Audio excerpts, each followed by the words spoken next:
thought I'd let everyone, Okay. sorry about that. Nope, Just good. thought everybody know if you're interested this Sunday at Greenwood Furnace State Park from 12 to 4, we're going to have a public archaeology day. And this is for kids and adults where you can learn about the science of archaeology. There'll be some archaeology related activities for kids. I'll be there talking about the archaeology at Greenwood Furnace. And I think archaeologist Paul Rabert will be there. He'll be talking about the science, and also our new cultural resources person in state parks, Angela Gillette-Watling, will be there to talk about, well, it's a free event and it's at Greenwood Furnace State Park this Sunday from 12 to 4. All right. Thanks, Darren. We hope you get some good attendance out there. Yeah, if anybody wants to know more information, go to the Greenwood Furnace State Park Facebook page, and it's under events on that page. So you can get more details about it if you want. Okay. All right. Speaking of archaeology, maybe since I saw you all, we've agreed to do an archaeology week at Cador State Park next June 19th to the 23rd, I believe it is, for ages 9 to 12. And we're going to be back excavating at the Marianne Furnace, which is on the property of Cador State Park. We have some new information, new evidence of where maybe we went to dig. And so that's going to be opened up to 9 to 12-year-olds. And so if you have any grandkids or kids that are interested in the York County area, you might want to keep that in mind too. So that'll be upcoming information yet to come. I mentioned the James Webb Telescope. I just want to put this out to you before we introduce our speaker. I've been doing some reading on the James Webb Telescope, and you might have been aware if you were watching James Webb development from when it was put in operation in June. Pictures were coming out very quickly, and there were some scholars who were writing papers about some of the new stuff being photographed by James Webb. And just recently, the Space Telescope Institute in Baltimore, that actually controls the James Webb Telescope, put an article out to these scholars reminding them that, hey, the James Webb Telescope is not all calibrated yet. So some of the information you're writing about isn't true about how far some of this stuff is. We have to finish calibrating it before you can actually start to really give the right figures out there to the public. So the early articles that were written in July and August are probably all for naught, sort of thing. So anyway, all right. So we want to introduce Elizabeth Dinschel tonight. She has a BA in History and Political Science, and MA in American and European History, and a MBA.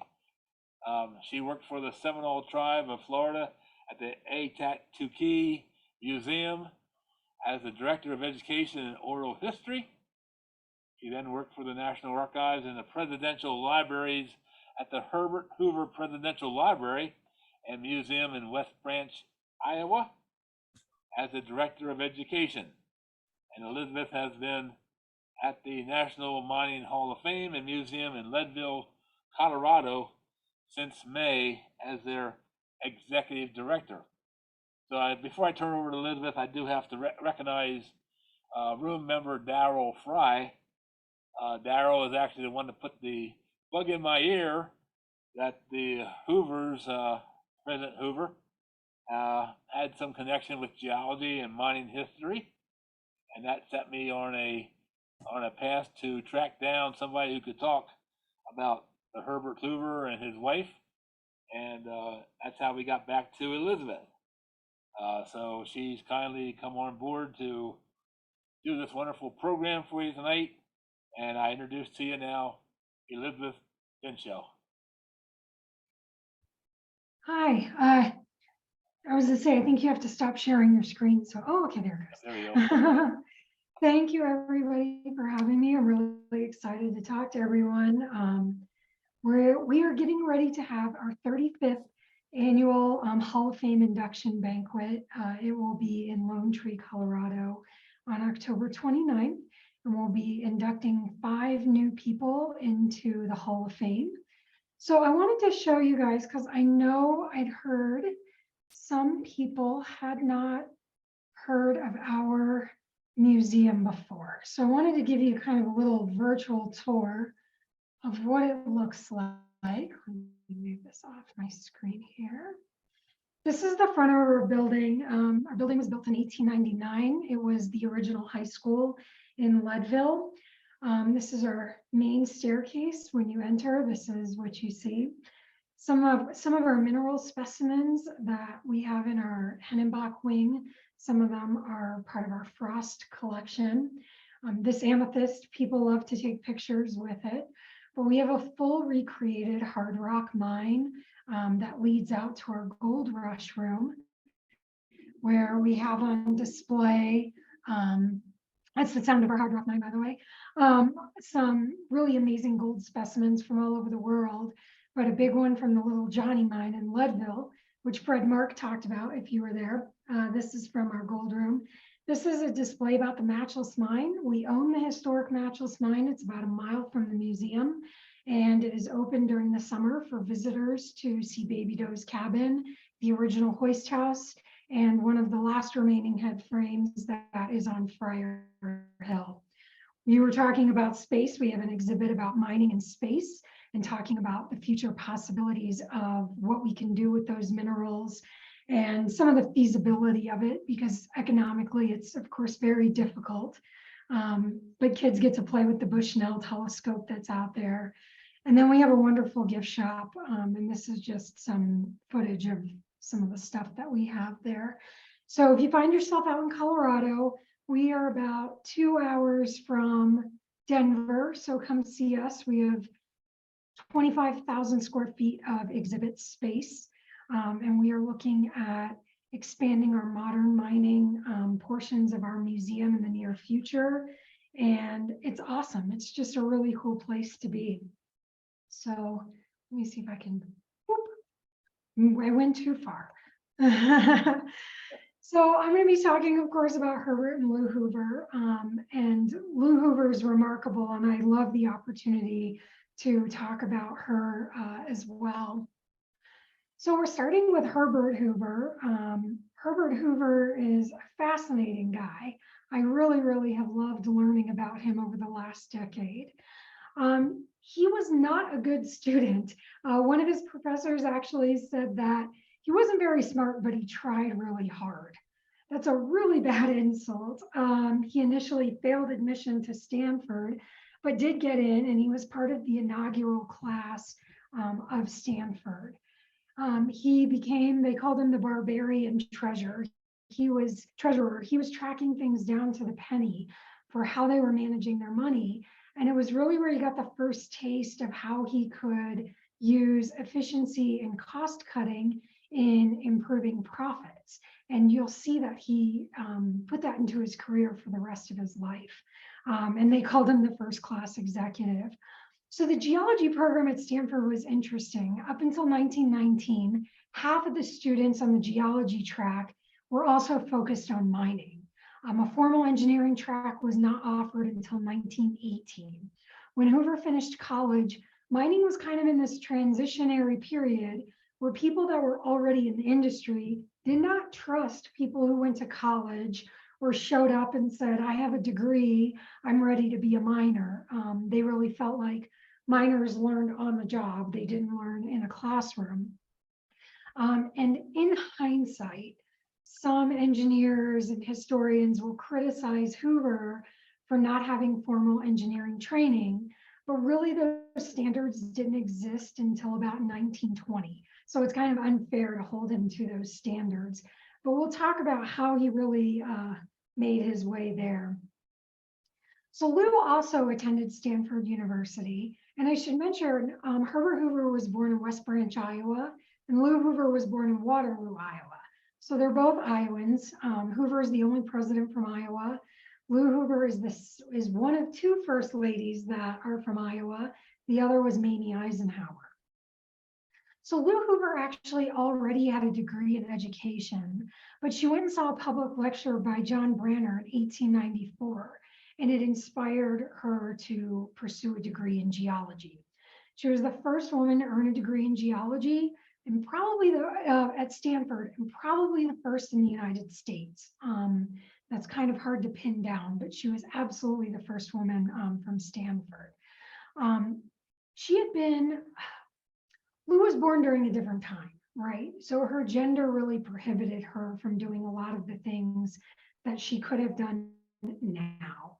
And despite those barriers, she really went on to make huge accomplishments in science and geology. And I'll talk about that with you guys, but I really think if she had been born in a different time, she probably would have been one of the best scientists we've ever had.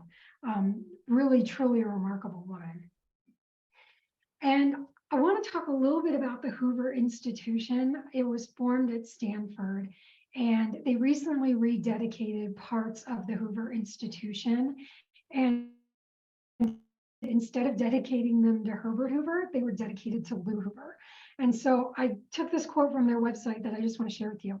It says, the Hoover Towers observation deck and carillon were named in memory of Lou Henry Hoover, Stanford University graduate, philanthropist, trailblazer for women, and the wife of America's 31st president, Herbert Hoover. Lou Henry had talents in various other disciplines, including architectural design.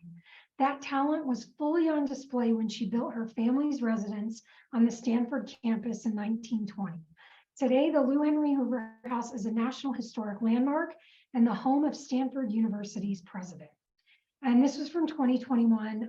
Condoleezza Rice is the new director of the Hoover Institution, and she actually did the dedication. And some of these pictures, the one on the left is the view from the observation tower. The picture in the middle with the inset is the artist rendition of that very famous tower and Herbert Hoover outside of it.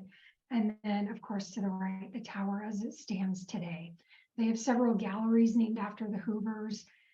They focus on their geology careers and their humanitarian work, which they also did by using their Stanford alum network.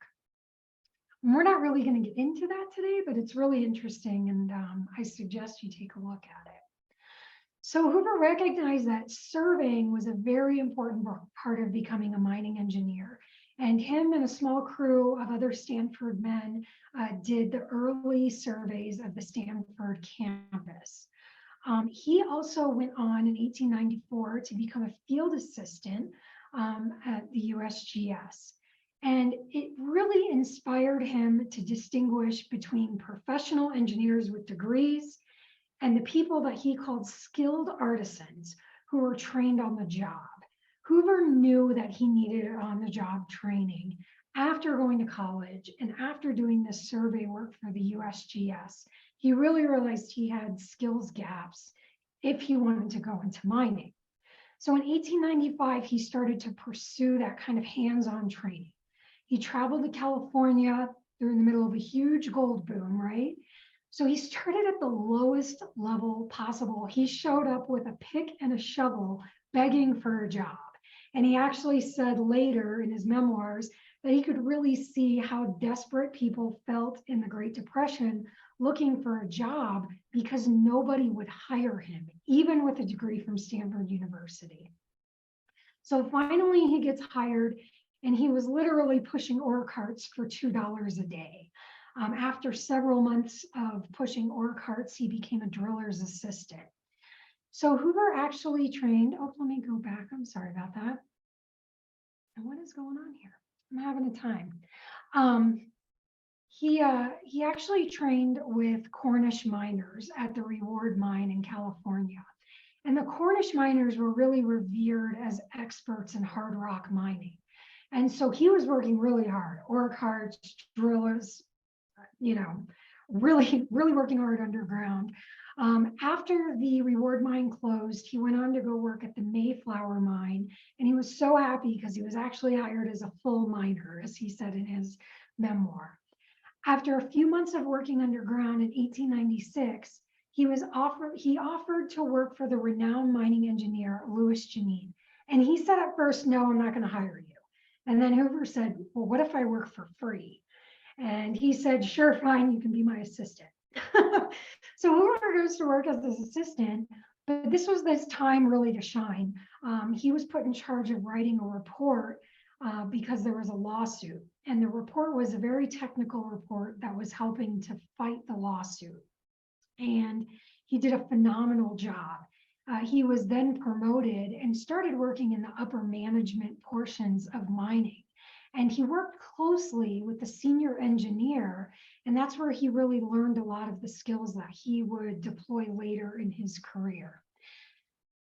Janine sent him to 5 mines outside of California, and that he really wanted him to learn all about the operations, to write technical reports on his findings, and to learn about valuations on prospects and existing mines. And that's when Hoover, kind of came online to him that there were so many areas that they could cut costs, that they could really run the mines more efficiently and make them more profitable. And he put those into his reports, and they were really impressed with him. By the end of 1896, he was earning about $200 a month, which was 3 times what a miner was making. So he really did good for himself. So Hoover ends up going from mining in California to mining in Australia. He goes to work for Bewick Mooring and Company. Their initials are BMC. And they hired him to be the field representative in their Western Australian mines.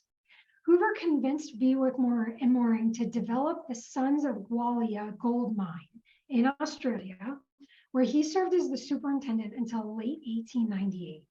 Hoover then became known for cutting costs, improving mine efficiency, and driving his workers very, very hard. He also started hiring cheap immigrant labor.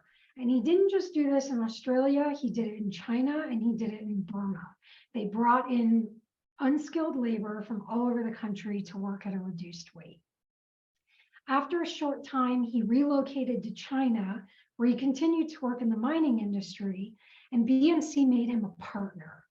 But during the early 1900s, he intermittently returned to Australia on inspection visits for the company. He was later involved in setting up other mining companies in Australia, including the Zinc Corporation and the Lakeview and Star Limited. I want to look at some of the Australian mines with you guys because these pictures are awesome. And I never even got to use them at the Hoover, but I want to give a shout out to the Hoover Presidential Library and Museum because they have provided these photographs for us. And part of the reason that we found them to be so remarkable is that taking pictures underground during this time period is extremely difficult, but somehow we have these amazing photographs. So here are some of the workers in an underground mine in Australia.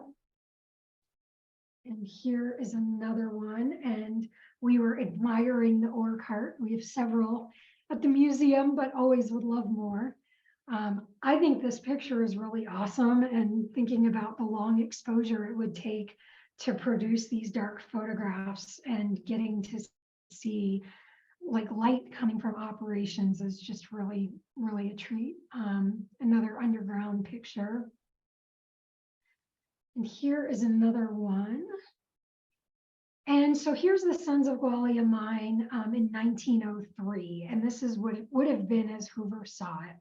And one of the things that Hoover did was he built the mining manager's house on site where he could see the workers all the time. And now that house is right on the edge of Gwalia, which is still an active mine, but the pit is kind of almost to the door of the mining manager's house. It is open as a museum in Australia. I haven't been, but if you get the opportunity to go, I imagine it's really, really interesting. I thought this was cool. This is from Hoover's scrapbook because he actually shows in here where they were dropping the shaft for the Kalgoorlie shaft in mine at Gwalia. And I can almost never read Hoover's handwriting, but he does talk about, the city it's in, and it's just interesting to see his take on it. These are some of the mines that he was working on, or more shafts he was dropping and inspecting. And you can see that the mine was growing exponentially over time. And I believe, if I remember correctly, reading right from the Western Australia Gwalia website, that it's the best preserved ghost town in Australia now. So a lot of these buildings are just empty, and the residences that were there. And you can see the head frames kind of in the back here. These are some of the other mines that he was inspecting and managing in Australia as well. And we were scoping out here the other day, myself and one of our staff members, Brenda Miller, was one of the first women hired to work underground at the Climax molybdenum mine. And so we were sifting through these the other day and really admiring the steam powered machines that were out there and head frames that they were using. So one of the things that Hoover insisted that BMC do was modernize their equipment. He said that as long as they were using primitive equipment, they could never reach peak efficiency. They could never make as much money as possible, and they would be heavily dependent upon day labor and these unskilled immigrant laborers they were bringing in. So his whole thing was, well, we'll take our unskilled laborers and they can do things like push ore carts and muck, and they can move things, and we can use them for transport and things like that. But we need all of the mechanics of the mine to work very, very efficiently. And so they were really on kind of the cutting edge of technology at this time. And a lot of these mines that Hoover took over and started managing were on the verge of failure and became some of the most profitable mines of the time. And Hoover, and we'll look at this a little bit later, but he really was trying to not just see mining like from one perspective. It wasn't just geology, it wasn't just labor, it wasn't just technology, it wasn't just management. It was all of these things and how a lead manager or administrator would bring them together and make them work correctly all the time. And so he pushed really, really hard to make sure that they were mining as much as possible, as fast as possible, and hitting the highest grade ore deposits that they could find. So he was really employing his geology background to look for these mines. He would actually encourage them to purchase mines that were shutting down because he could go look at them and say, there's more here. There's more here, and they're leaving it behind. Be quiet, let's buy it, and we'll get it going again. And they did, and it was extremely profitable. So here's some of the other pictures of the other mines and shafts that they had as well. And these are all from about 1900-ish to 1903. And like we said, there was this split in time where Hoover left to go to China. And there's a really great reason for it. So he had met Lou Hoover at Stanford University. And in 1899, I explain this to kids as it being like a text message. He wired a marriage proposal to Lou Hoover, and she wired back a yes. It's like the most unromantic wedding proposal. But he went home to Monterey, California, and they got married, and they immediately got on a boat where they went to Maui, and they left from Maui to China, where they were going to work in the mines there and open mines there. However, right when they arrive, the Boxer Rebellion erupts. And this is a time of serious violence. Where they were was under siege. This picture of Lou Hoover, she would actually man the cannons. She carried a sidearm, which is unusual because Herbert Hoover was a Quaker, so he would have never touched a gun. But Lou had one. She actually called this the most exciting time of her life. They talked about their home being shelled. There's reports that Lou had died, and they actually published her obituary, but she was, of course, not dead. So it was a very scary time to be there. And they were in Teenston, which you can see here, but they had walled the city off, and that's kind of the perimeter where Lou was. And I just want to go back for a second because Hoover was on the board of directors for the Chinese Engineering and Mining Company. He became the chief engineer of the Chinese Bureau of Mines, and he was the general manager for the Chinese Engineering and Mining Corporation. So he was kind of had his hand in mining all over China and really grew BMC's reach. They made him a partner at this time. And so between China and Australia, they were raking in millions of dollars. And in Australia alone, BMC was responsible for 38% of the gold that was being extracted from the country. And they employed, I think, like half of the workforce that was working in the mines. So it was a huge, huge mining operation. And when we see Lou here, there's kind of, I think, this misconception that Lou was like just a wife and was just around. But we know from looking back that she was providing really crucial support for Herbert Hoover and his career. And she didn't get to work as a miner or a geologist, but she kind of was. She just wasn't being recognized for that work. And so one of the things that she did, these were one of my favorite things in the Hoover collections. There's a series of them. They are very, very long. These are walking maps between China and Mongolia. And in these maps, let's see if we can zoom into some of them here. It's not perfect, but we can see some of them. So in these maps, Lou would actually write phonetic spellings for common phrases, words, things that her crew would be looking for, like food, shelter, safe routes. They marked routes that were not safe to travel. And so she kept them narrow and put the topography in them so the crew wouldn't get lost when they were traveling. And so she spoke fluent Mandarin, and we think Herbert Hoover spoke some Mandarin, not as much as Lou. So she very skillfully went through and made these phonetic translations so that the crew was safe during this time of the Boxer Rebellion and war and things going on. These were really, really cool. I don't really know how else to describe them. I brought them out for students one time, and we had a student from Beijing that was blown away by how good they were done, how accurate they were, and she thought they were just amazing. And so we started sharing them more often with the public. But this is just kind of a small example of the contributions that Lou was making, and that we really believe she was probably in some ways managing a lot of those day-to-day operations and the crew, which would have been totally unacceptable for a woman during this time.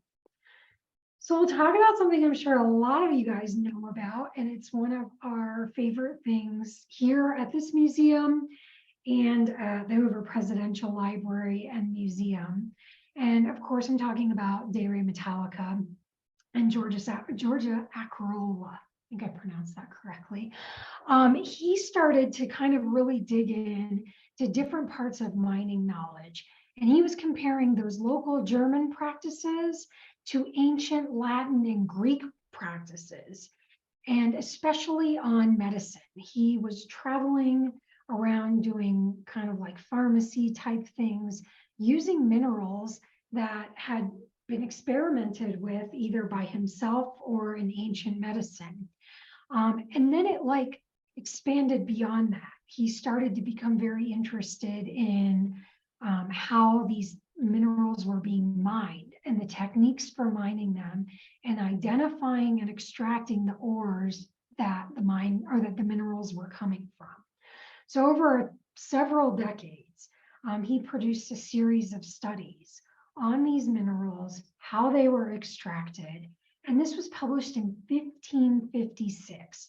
That was a really, really long time ago, but it was written in Latin.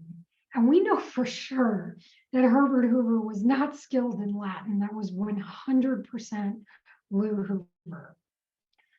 So they went through and she started to translate this book, right?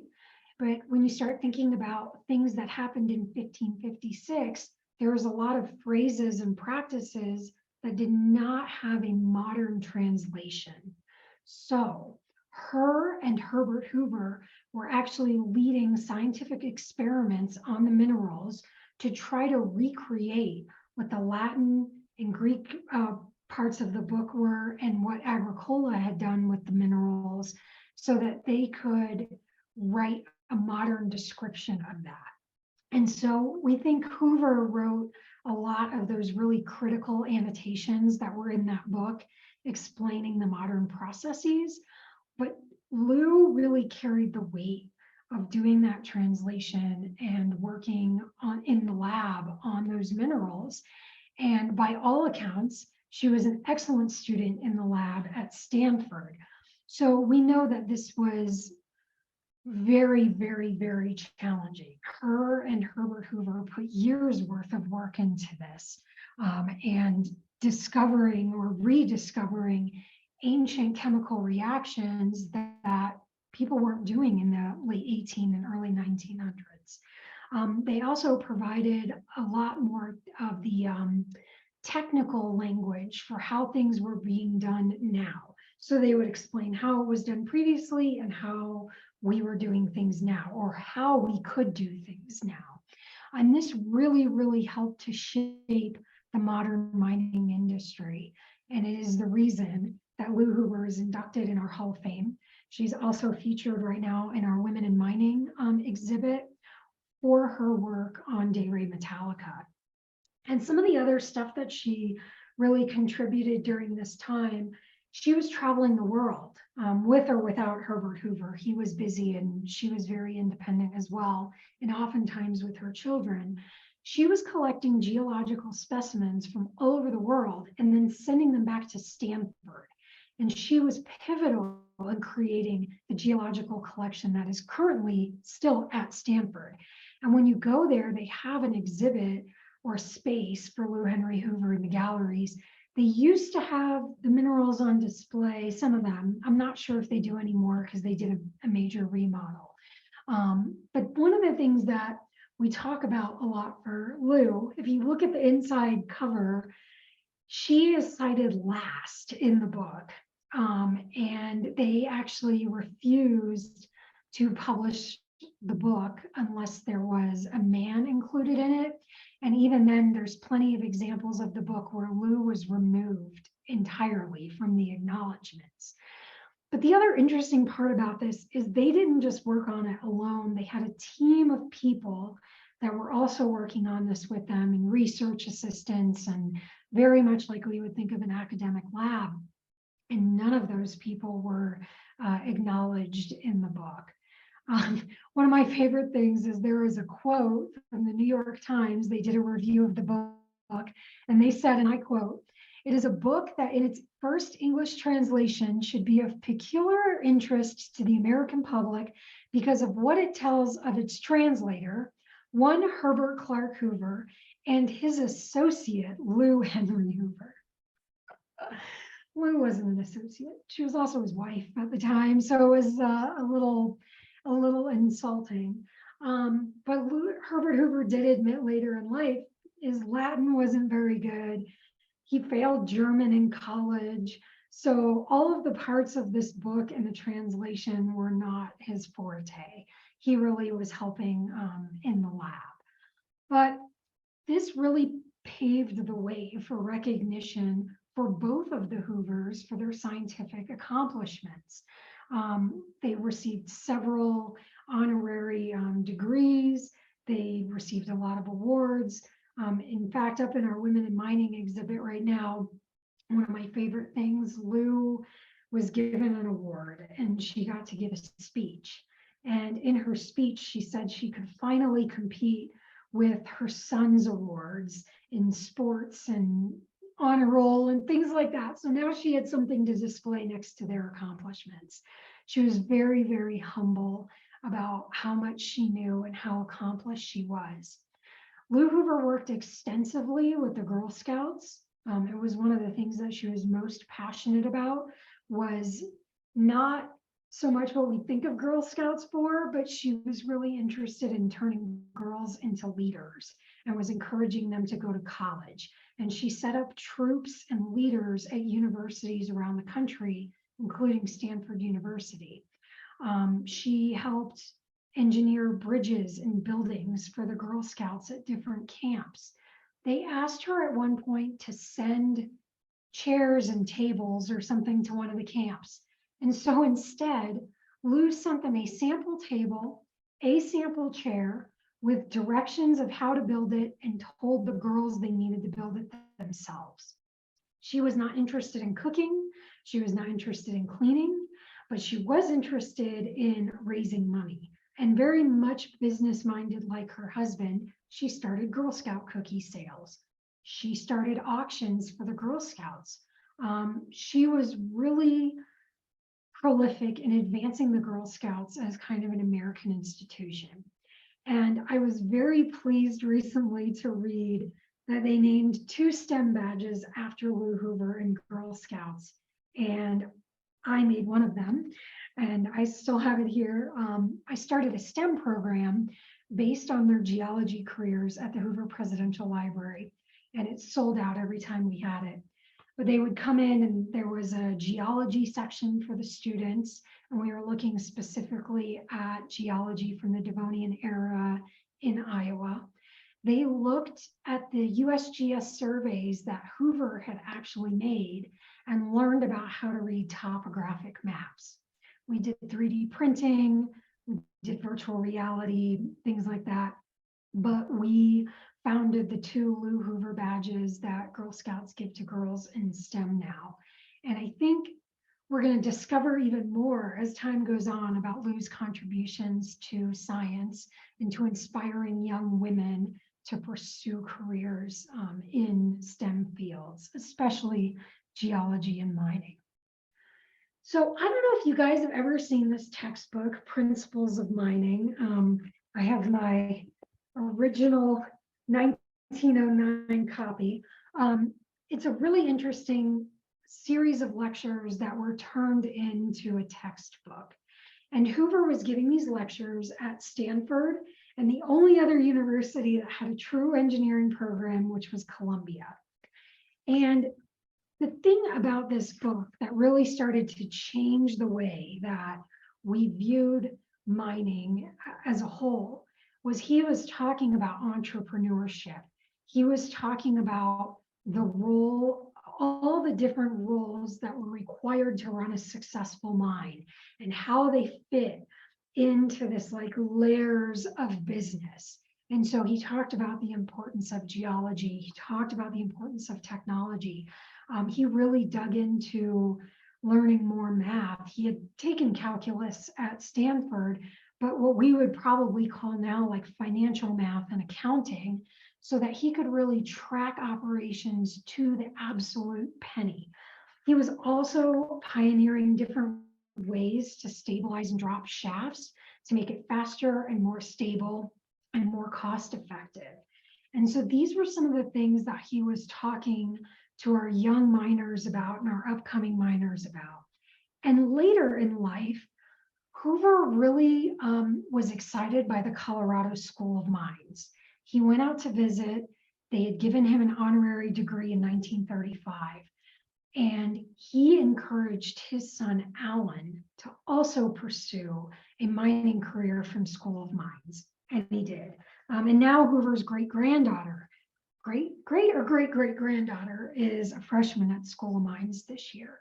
But what he loved about School of Mines was all of the things that he talked about in Principles of Engineering, that they were teaching students geology, that they were taking them to test mines, and they were teaching them how to work in the mines, that hands-on part, that Hoover had to struggle to get, that he didn't get at Stanford, that they were teaching the students entrepreneurship, and that they were showing them how to put these things together to become a successful mining engineer.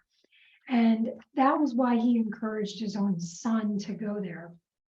So Hoover really like had his hands not just so much in kind of the development of modern mining, but also mining education and how these different components of mining were so crucial to developing successful mining engineers and successful mining operations.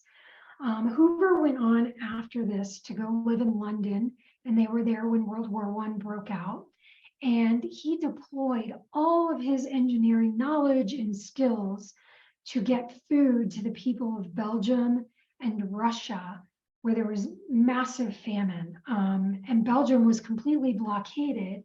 And he started using diplomacy to ask for permission to bring food and provisions into Belgium to save people. And they agreed. And he got most of the flour farmers in the United States to agree to donate flour to Belgium. And they came in these big sacks. And they were in like this fabric kind of burlap sack that had dual purpose. It carried flour, but also it was meant to be maybe repurposed into clothing or baskets, things like that. If you go to the Hoover Library, you go to the Stanford Institution, the people of Belgium made beautiful artwork out of these flour sacks, and they sent them back to Herbert Hoover, kind of like a thank you card. And it's amazing. But at the Hoover Library, these huge books of how he was using his engineering knowledge to run logistics to feed the world. And it's really amazing because you think about no computers, no fast communication really at this time. And they were, I mean, literally running a logistics operation to get food to a blockaded country in the middle of a war. And so Hoover went on to run for president after that. He became the Secretary of Commerce for a long time. He had never been in public office before that. He was the longest serving Secretary of Commerce, but he did a lot of things like standardize tool sizes, tire sizes. He's really pivotal in forming the National Transportation and Safety Board. They standardize things like stop signs and traffic lights. And I hear that air traffic people don't like some of his regulations, but he worked a lot with Charles Lindbergh to develop modern air traffic control. He went on to run for president, and you'll see the badge that I have here is based off of a lapel button that said Engineers for Hoover. And so Hoover gained two nicknames, the Great Engineer and the Great Humanitarian. And if you go to the Presidential Library, they really talk about his time as the Great Humanitarian. And it's really, noticeable. But his time as an engineer, and the reason that engineers really went to bat for him when he ran for president, is because they wanted him to take his skills from mining in efficiency and kind of cutting out fat and reducing cost and apply that to the United States, which was already in economic decline when Hoover was elected. And there are fabulous, fabulous letters from engineers to Hoover saying, I'm an engineer, you're an engineer, we expected you to do this, this, this, and this, and to make these things more efficient. And Hoover actually really read those letters and loved to hear the input from fellow engineers about how the country could be more efficient and more cost effective. Hoover did go on after that also to mine in Burma, and they built viaducts in Burma. They also are kind of infamous for using less than ideal labor practices in Burma and in China, to be fair. And the viaducts are still there in Burma. And I recently received some new articles and research from someone who's working on writing about the Burma mines. So I'm interested in how that unfolds over time as well. So I do want to take questions. This is a QR code for the museum. If you feel like making a donation to us, we love donations, of course. So you can scan that and it will take you to our Give Lively page. Come to Leadville, visit us. If you ever want to go to an induction banquet, reach out to us too. We always have tickets for that, except this year's event is sold out. So you'll miss this one, but next year, next year you might be able to make it in. I'm so happy you guys invited me to be here. I love the Hoovers. I hope you captured that for me talking about them and Lou. And of course, really Herbert Hoover inspired me to go get an MBA, like we're talking about there, kind of understanding like skills gaps and how we have to learn on the job, but also maybe get some education to put behind that as well. And anyway, remarkable man, remarkable woman, great accomplishments. And I'm glad that I got to go from the Presidential Library to here where they are Hall of Fame inductees. And like I said, the Hoover National Historic Site and the Hoover Presidential Library and Museum are in Iowa. They're right off Interstate 80. The Hoover Minthorn House is in Oregon. And then the other Hoover House is the one that's in Western Australia that you can go see, and the Hoover Institution. There is no doubt that he was a remarkable American and that people widely respected and revered his accomplishments and his dedication to engineering and mining in the United States. So that's what I got. Okay. As we always do here, if you have any questions, put them in the Yeah. chat. And actually, Melody doesn't know that's one of her jobs to do, but she'll monitor the questions as we go through the weeks here and make sure that the presenter gets to see them or answer them. Do you have any questions at all for Elizabeth? Put them in there now. Man, I learned a lot here. Did you have any idea that Lou Hoover and Herbert Hoover are such amazing geologists and scientists? I had no idea until our Zoom room member, Daryl Fry, sent me an email and said, they did this. And I said, they did? Yeah. And Hoover's really interesting because he came in like at this transitionary period in mining. And then it was almost the same when he came into office because we were going through this kind of technological revolution in the late 20s where we started having electricity and telephones and modern appliances. And he was on the first radio broadcast and the first television broadcast in 1932. And his mining career really helped him to embrace new technology and changes and inspiring people to also embrace that. He was really like the right man at the right time for the right job, you know, in all respects. Right. I'm reading a message here from Johnny Johnson. He's been out there, I know, and he said it's first class and need to allow a couple of days to see the mining trails around Leadville as well. Yeah. Of course, Johnny put 3 inductees into your Hall of Fame back in the 1990s. And you can still nominate people for our Hall of Fame. Our nomination forms are on our website. Please nominate people that you think deserve to be in the Hall of Fame. Otherwise, we don't know about them. So please, please, please think about nominating people. Okay. A couple of people enjoyed your presentation, and I had no idea that the Hoovers were so involved in mining and geology. That's why we did this program tonight. I know someone asked if some of the methods that they were using in mining are still being used today. And I don't know of any specific ones, but now I'm curious and I will look it up because I actually don't know the answer to that. Okay, yep, that's from Larry. Okay.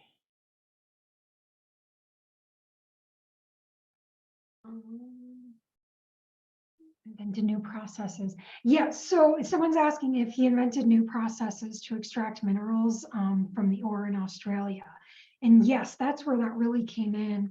And he became a partner and all of that other stuff because they were, I don't know if it was so much new processes, but it was more efficient processes for doing that.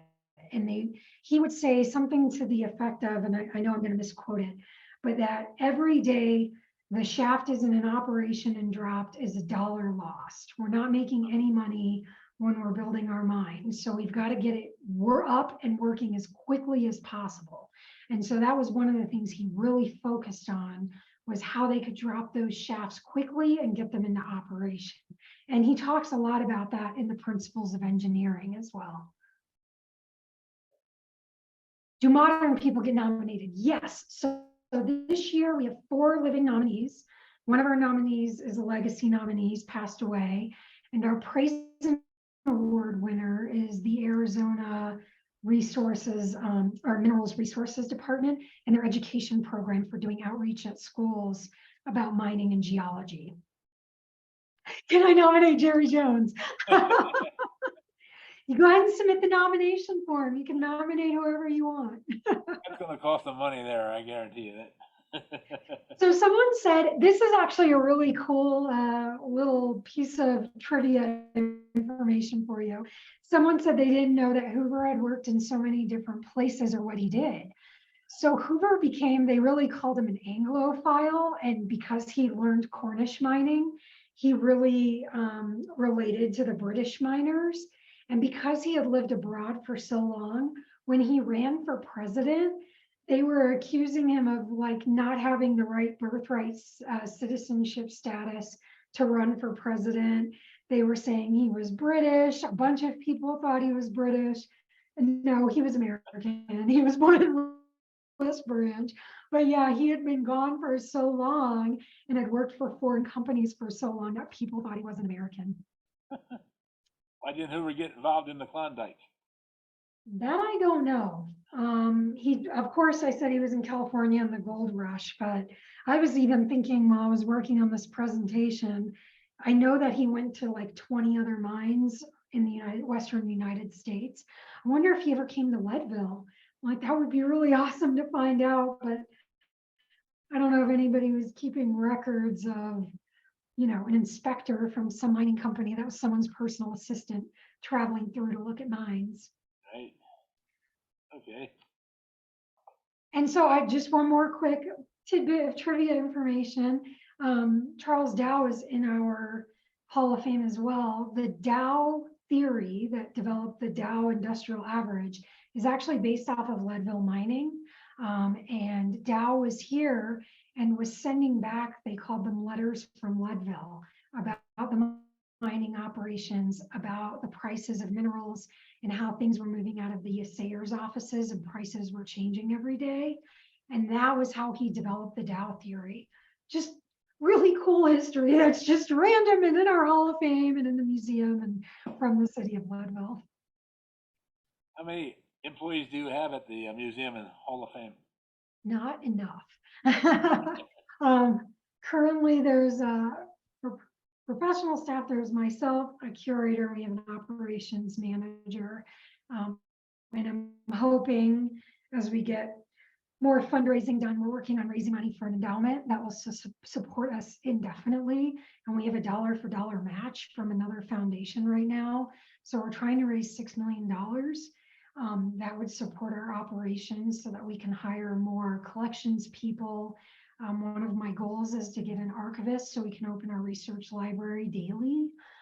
So things like that are really important in growing the museum. I think the museum's had like times where it was really big and then times where it's been very small. And I'm sure all of you know, COVID really hurt a lot of cultural institutions, and ours was definitely a victim of that. So we're working on getting back up on our feet. We're doing really good, but we are trying to go to the next level, and we really want to get, you know, more mining and geology and mining history and engineering out across the country and into classrooms.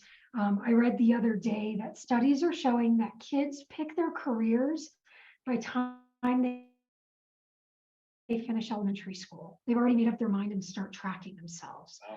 So it's really important that we start exposing, I think, younger kids to geology, to mining, to engineering, so that they're inspired to think about that as a career. I had a 6-year-old little girl today telling me how much she loved the mines and she wishes there was more and she wants to go see a real mine now. And I'm like, yes, this is what we need.